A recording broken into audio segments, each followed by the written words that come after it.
For today's video mga angkol, tara samahan natin si Kuyang manood ng sine kasi first time niya, kaya intro, pasok!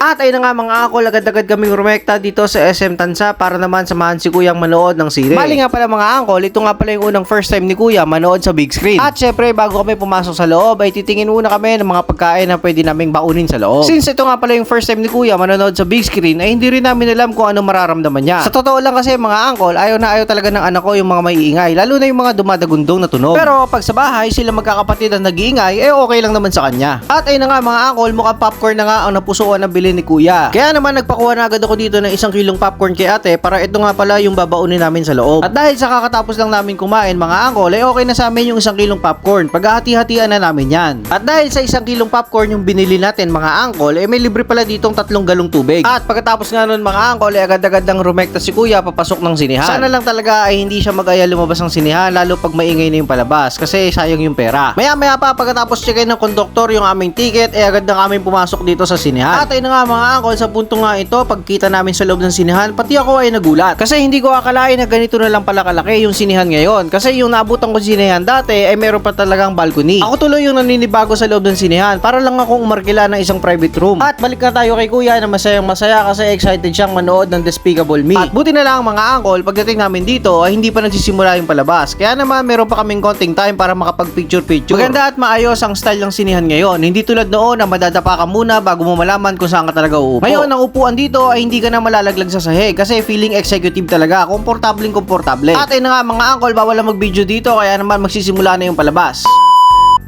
At ayun na nga mga angkol, fast forward tayo kasi tapos na nga yung palabas. Bali inaantay na lang namin na sumindi yung ilaw. So far so good mga angkol, okay naman yung Despicable Me 4. At buti na lang mga angkol ay na-enjoy ni Kuya yung panonood niya at hindi siya natakot sa mga dumadagundong na tunog. At dahil sa mukhang naging okay naman yung outcome ng panonood natin ng sine ngayon, eh baka makaulit ka pa sa susunod. Samahan mo ulit kami ni Mami sa susunod. Ang panonoorin naman natin ay Demon Slayer at Moana 2. At syempre isang french fries muna tapos burger. At pagkatapos nun mga angkol ay uwian na nga kasi meron pa kaming susunod na lakad.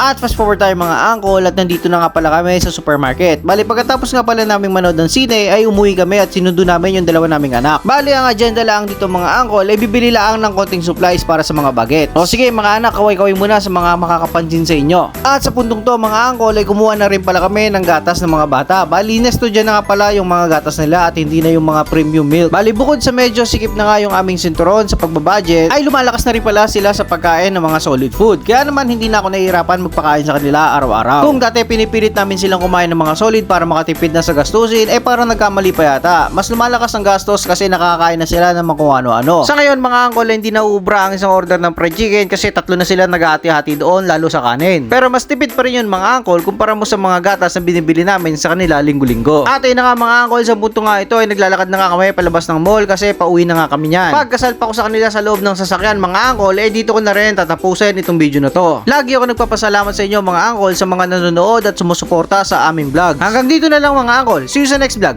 Ge!